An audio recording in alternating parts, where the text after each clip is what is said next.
Hello friend, इसके पहले वाले में हम लोग देख रहे थे, रेस्पिरेशन को स्टार्ट किया था तो वहां पर हमने ग्लाइकोलिसिस को देखा था। उसके बाद जैसे मोस्ट इंपॉर्टेंट टॉपिक जो कि ग्लाइकोलिसिस था उसको मैंने 10th और 11th का पूरा कवर कर दिया था।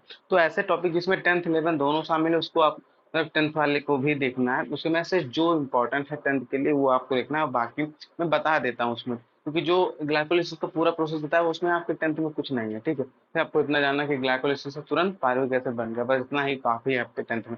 लेकिन इतना मैं आपको इसलिए बता रहा हूँ जिससे आपका कंसेप्ट क्लियर हो सके, क्योंकि मोस्ट इंपॉर्टेंट टॉपिक भी है। तो आगे जिसको लेना है वो बहुत उसके लिए मतलब समझने में आगे बहुत ही अच्छा रहेगा। उसके बाद हम लोग जैसे कि देख रहे थे कि फेर्मेंटेशन जो एनॉर्बिक रिस्पिरेशन का पार्ट होता है। तो फेर्मेंटेशन में आप जब हमने देखा था, तो फेर्मेंटेशन में जैसे कि आपको बताया था कि एक होता है अल्कोहलिक फेर्मेंटेशन, एक होता है हमारा लैक्टिक एसिड फेर्मेंटेशन। तो अल्कोहलिक फेर्मेंटेशन को हम लोग बिल्कुल कंप्लीट कर चुके हैं। उसमें हमने बताया क्या था, उसमें हमने जैसे बताया था कि जैसे आपको बताया गया था कि जब पायरुविक एसिड बनता है तो पायरुविक एसिड से पहले एसिटिल्डिहाइड यानी इथानल बनता है, फिर इथानल को जब रिड्यूस किया जाता है, रिड्यूस करने के बाद वो बन जाता है इथानॉल। ठीक है, तो वो हमारा फिर बन जाता है इथानॉल बनता है, वहां पर CO2 भी निकालना पड़ता है। ठीक है, डिकार्बोक्सिलेशन करना पड़ता है। तो वो हमारा होता है कौन सा प्रोसेस, दो स्टेप में हुआ था। ठीक है, पहले एसिटिल्डिहाइड फिर इथानॉल बनाया था हमने। तो उससे हमारा वो प्रोसेस हो गया। तो उसके बाद हमने एक एप्लीकेशन उसका एग्जाम्पल देखा था। क्या देखा था कि जैसे कि कुछ ऑब्लिगेट और फैकल्टेटिव एनरॉक्स के बारे में पढ़ा था। और जैसे उसके बाद हम लोगों ने देखा था ऑब्लिगेट एनरॉक्स फिर फैकल्टेटिव एनरॉक्स के बाद में कुछ जैसे कि जैसे जो सैक्रोमाइसिस एरिवेसी होती है, जब भी जो ये होते जाइमेज एंजाइम निकालते तो इनसे हमको अल्कोहल जो होता है उनका प्रिपरेशन किया जाता है। तो उसमें हमने एक और चीज बताई थी कि अगर 30% से 13%, आपको बताया था कि 13% से अगर ऊपर हो जाता है, इससे ओवर हो जाता है, तो जैसे इससे भी ओवर हुआ जो आपका अल्कोहलिक कंसंट्रेशन है, तो जो भी सिम्बायोटिक जो भी उसमें मतलब जो भी एनॉर्बिक बैक्टीरिया है जो इसको मतलब प्रिपेयर करा रहे हैं, वो क्या हो जाते हैं, डेड हो जाते हैं। ये आपको मैंने बता दिया था। इसीलिए मैंने आपको कुछ एग्जांपल भी दिए थे, जैसे कि आपको मैंने एग्जांपल दिया था वाइन और बियर का, जो कि क्या होता है कि 13% अल्कोहल कम होता है उसमें, इसके लिए वो नेचुरल मेथड से बनता है। ठीक है, उसमें 13% अल्कोहल कम होता है।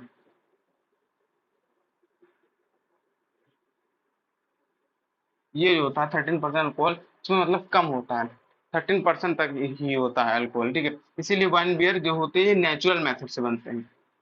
लेकिन जैसे कि उसके बाद मैंने और भी एग्जांपल दिए थे, जैसे वोडका हो गया, ठीक है, रम हो गया, ये सब जितने हैं, इन अगर इनको प्रिपेयर कराना है तो ये हाँ इनके में मतलब जो अल्कोहल होता है बहुत ज्यादा होता है। ठीक है, तो इनके अगर इनमें ज्यादा होता है तो अगर मतलब जितना परसेंटेज चाहे जितना हो, तो इसमें 30% से भी ज्यादा होता है, 30% से ज्यादा होता है। इसीलिए ये जो होते हैं ये बैक्टीरिया से नहीं बनते हैं, ये एनारोबिक रेस्पिरेशन जो नेचुरल मेथड से नहीं बनते। ये कौन से प्रोसेस से बनते हैं, मैंने आपको बताया था डिस्टिलेशन से बनते हैं।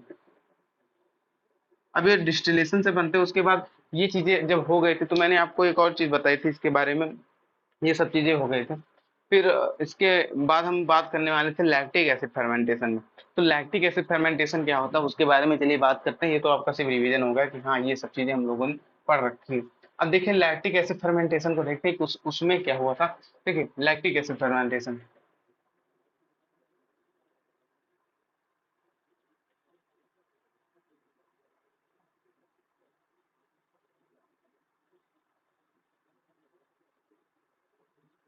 लैक्टिक एसिड फर्मेंटेशन को पहले समझाने से पहले आपको चार्ट वही वाला बनाता हूँ जो पहले बताया गया था।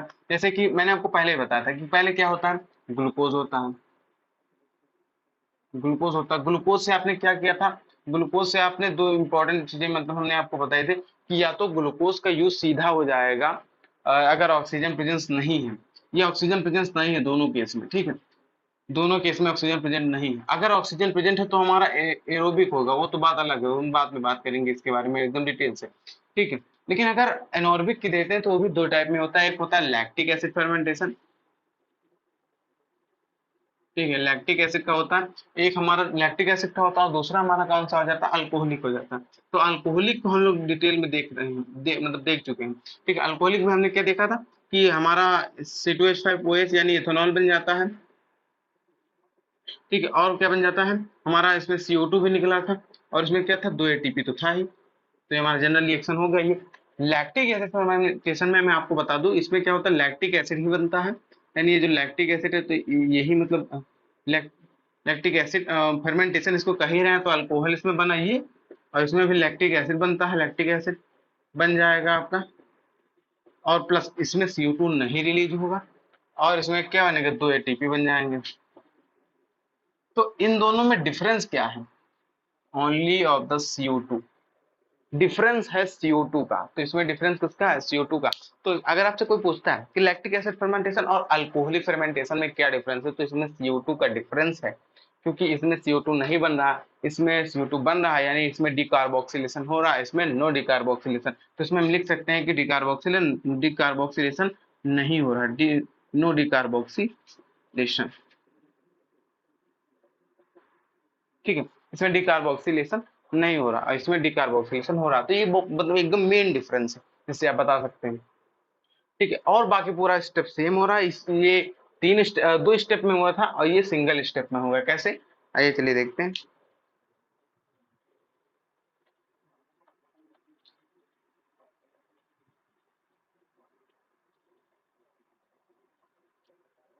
देख, यहाँ पर होता क्या कि जैसे आपने उसमें पढ़ा था जैसे ग्लूकोज हो, तो यहाँ पे बहुत सारी सेट ऑफ रिएक्शन चलती हैं। ठीक है, इसके बाद ये कन्वर्ट हो जाता है पायरुविक एसिड में, ये पायरुविक एसिड में कन्वर्ट हुआ। अब ये पायरुविक एसिड में कन्वर्ट होने के बाद क्या किया जाता है, ये जो पायरुविक एसिड है, पायरुविक एसिड का किया ये जाता है कि पायरुविक एसिड को सीधा डायरेक्टली चेंज किया जाता है लैक्टिक एसिड में।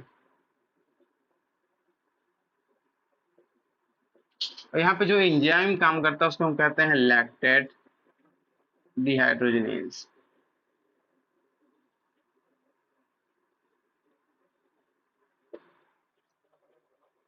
ठीक है, तो यहाँ पे पायरुविक एसिड से सीधा लैक्टेट डिहाइड्रोजनेज बन जाता है लैक्टिक एसिड। ठीक है, तो ये पायरुविक एसिड में होता है। अब यहाँ पे लैक्टेट डिहाइड्रोजनेज हुआ क्यों, क्योंकि यहाँ पे होता क्या, डिहाइड्रोजनेज, यानी डिहाइड्रोजनेज का मतलब डिहाइड्रोजनेशन हो रहा है। तो यहाँ पर होगा क्या कि जो NADH पहले आपने बनाया था, ये जो आपका NADH प्लस H प्लस था, ये सीधा कन्वर्ट हो जाएगा NAD+ में। ठीक है, तो यहाँ पर आप देख रहे हैं कि पायरुविक एसिड का क्या, यहाँ पर क्या हो रहा है, यहाँ पर भी रिडक्शन हो रहा है और लैक्टिक एसिड का फॉर्मेशन हो रहा है। ठीक है, तो डिहाइड्रोजनेशन, हाइड्रोजन को डिहाइड्रोजनेस किया जा रहा है, तो मतलब हटा दिया जा रहा है, पायरुविक एसिड से NAD+ बना और यहाँ पे लैक्टिक एसिड का फॉर्मेशन यहाँ पे डायरेक्टली हो जाता है। ठीक है, ये आपको पूरा प्रोसेस होता है। अब इसमें जो एप्लीकेशन अगर आपको बताऊं, एप्लीकेशन अगर आपको बताऊं तो वो देखते हैं, इसमें एप्लीकेशन के बारे में चलिए देखते हैं कि मतलब एग्जाम्पल के बारे में देखते हैं, सिंपली कहें एप्लीकेशन है क्या कहना चाहिए। अगर इसकी बात में अगर हम एग्जाम्पल को देखते हैं, ठीक है, एग्जाम्पल की अगर बात करें तो जैसे आपने कर्ड देखा होगा, जरूर कर्ड खाया होगा, देखा होगा सब क्या। ठीक है, अब कर्ड जैसे, तो कर्ड कैसे प्रिपेयर होता है, देखिए आपके पास होता है पहले मिल्क। अब इस मिल्क में आप क्या करते हैं, थोड़ा सा कर्ड मिला देते हैं, सम अमाउंट ऑफ कर्ड आप इसमें डाल देते हैं। ठीक, अब आपको ये पता होना चाहिए जो मिल्क होता है, मिल्क के अंदर क्या होता है, मिल्क के अंदर हो जाते हैं होते हैं आपका लैक्टोज शुगर होता है, लैक्टोज शुगर। ठीक है, लैक्टोज शुगर होता है, और ये जो कर्ड आप डाल रहे हैं या फिर, ठीक है, तो जो एक कर्ड आप डाल रहे हैं इसमें एक बैक्टीरिया होता है जिसको हम क्या कहते हैं, लैक्टोबैसिलस बैक्टीरिया।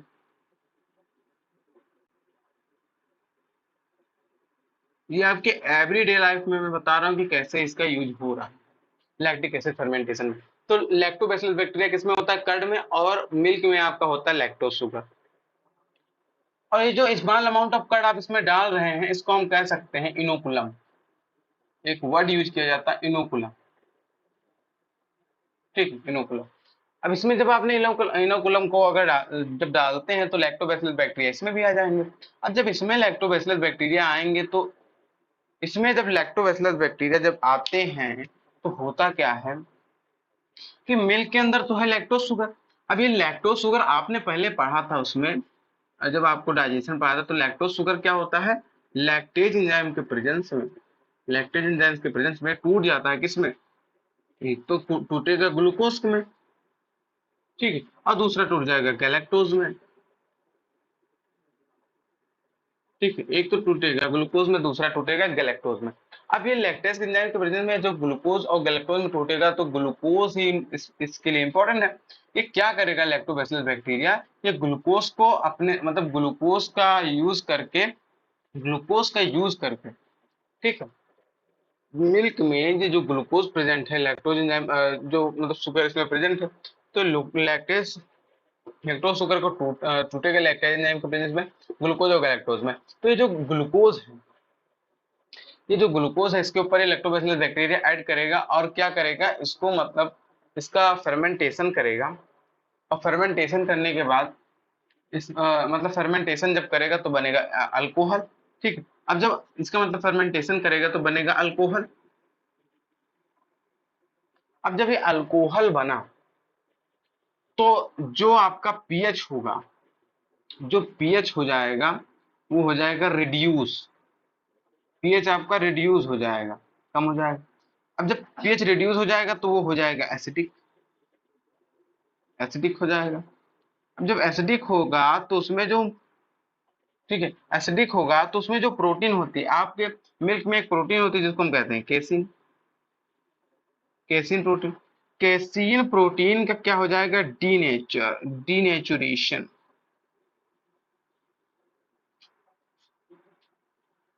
डीनेचुरेशन जब हो जाएगा तब ये एक शेप लेगा सॉलिड, सेमी सॉलिड का, जिसको हम जो मतलब कहेगा कोगुलम हो गया, कोगुलम हो गया, और उसी से फॉर्मेशन होता है किसका, कर्ड का।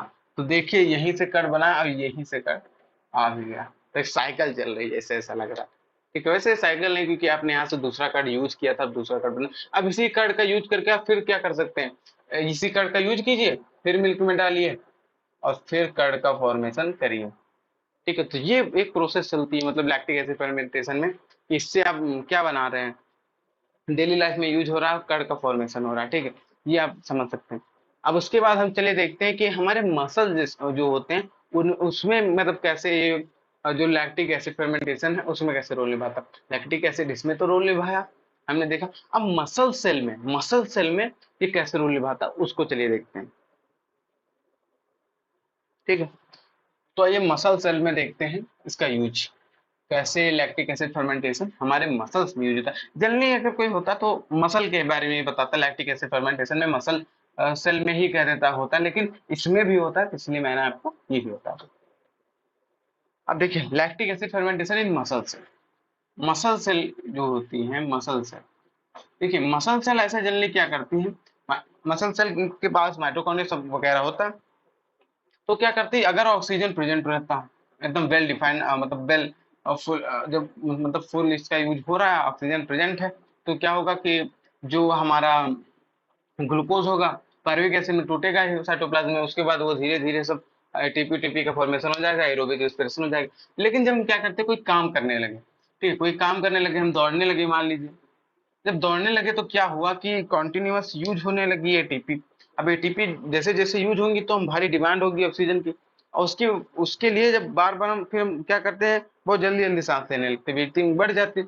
और फिर अगर हम जब ब्रीथिंग बढ़ जाती है, फिर धीरे धीरे जब ऑक्सीजन की यहाँ पर जो डिमांड होती है कंप्लीट नहीं हो पाती, डिमांड इसकी जो है कंप्लीट नहीं हो पाती है, तो जब इसकी डिमांड नहीं हो पाती पूरी, तो क्या करता है, वहां पर एक प्रोसेस चलने लगती है, जिसको मतलब एक वहां पर एक प्रोसेस चलेगी जो कि एनोर्बिक रेस्पिरेशन में है, एनोर्बिक रेस्पिरेशन है, और उसकी वजह से एनोर्बिक रेस्पिरेशन की वजह से जो होता है वहां पर लैक्टिक एसिड का फॉर्मेशन होता है, लैक्टिक एसिड का फॉर्मेशन होता है। और जब ये लैक्टिक एसिड का फॉर्मेशन होता है तो वहां पर लैक्टिक एसिड बन जाती है, और उसकी वजह से फिर आपके जो मसल्स हैं उसमें लैक्टिक एसिड जमती है, फिर आपको बहुत थकावट लगती है, आपको बहुत दर्द होता है, ठीक है। अब देखिए कैसे, जैसे आपकी ये हुई मसल, जैसे मान लीजिए ये आपकी हुई मसल, ठीक है,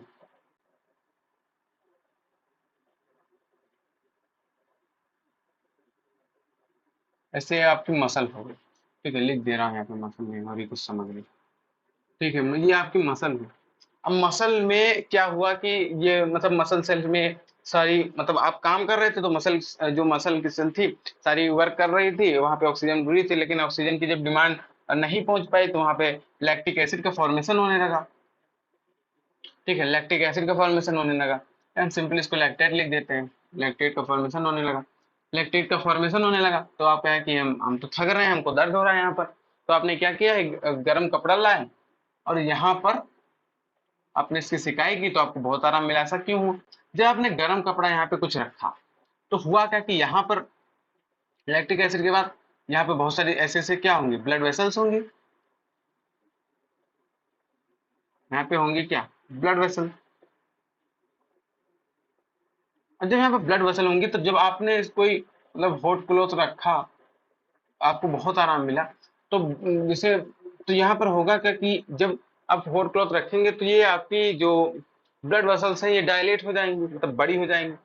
तो इसमें क्या होगा, लैक्टेट जो है इसके अंदर मतलब जाएगा, और जब बड़े हो जाएंगे तो ये बहुत जल्दी इसको मतलब पूरे शरीर में भेज देगा। तो जब पूरे शरीर में दर्द बांट देगा तो आपको ऐसा लगेगा कि हाँ वहां पर आराम मिल गया।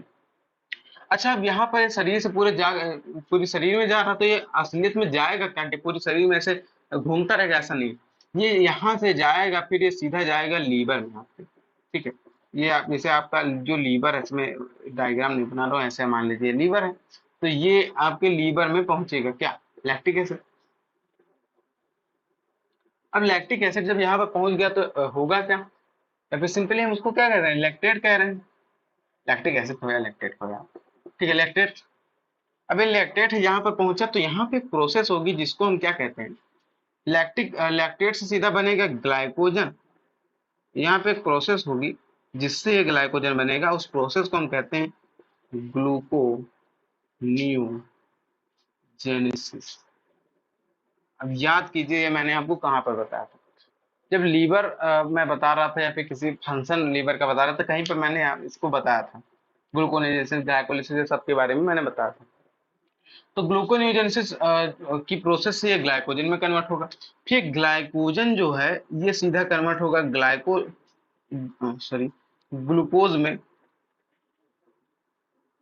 और यहाँ पर जो एंजाइम का सॉरी यहाँ ये जो प्रोसेस चल रहा है इसको हम कहते हैं ग्लाइकोजिनोलाइसिस।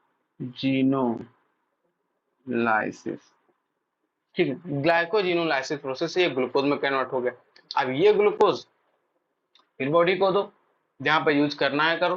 ठीक है, तो देख रहे हैं कि पहले तो वहां पर फैटिक मतलब फैटिक हो गए आप, वहां पे लैक्टिक एसिड फर्मेंटेशन हुआ, फिर धीरे धीरे जब आपके ऑक्सीजन की मतलब आप आराम से बैठ गए, फिर आपने ऑक्सीजन ली तो वहां पे ऑक्सीजन पहुंची तो फिर से लैक्टिक एसिड ब्लड वेसल से आपने हॉट क्लॉथ रखा तो आपको आराम मिला, वो डायलेट हुई ब्लड वेसल्स, वहां पर लैक्टिक एसिड गया उसमें ब्लड वेसल्स में जब गया तो सीधा फिर लीवर में गया, फिर लीवर में जब जाने के बाद लीवर में जब गया तो वहां पर बहुत बहुत सारी प्रोसेस हुई। लैक्टिक एसिड जो कि नॉन कार्बोहाइड्रेटेड फॉर्म था वो सीधा ग्लाइकोजन में कन्वर्ट हुआ। कौन सी प्रोसेस चली, ग्लूकोनियोजेनेसिस।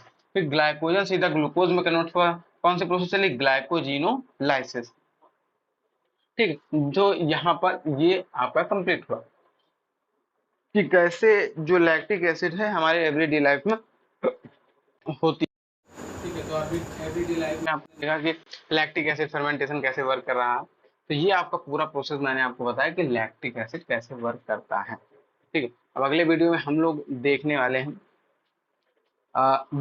एटीपी बैलेंस शीट को, कि जो भी एटीपी हमने बनाई है वो कहाँ मतलब कहाँ कितनी एटीपी बनी है वो क्या होती है। ठीक है, तो एटीपी बैलेंस शीट को अगले वीडियो में लोग देखेंगे।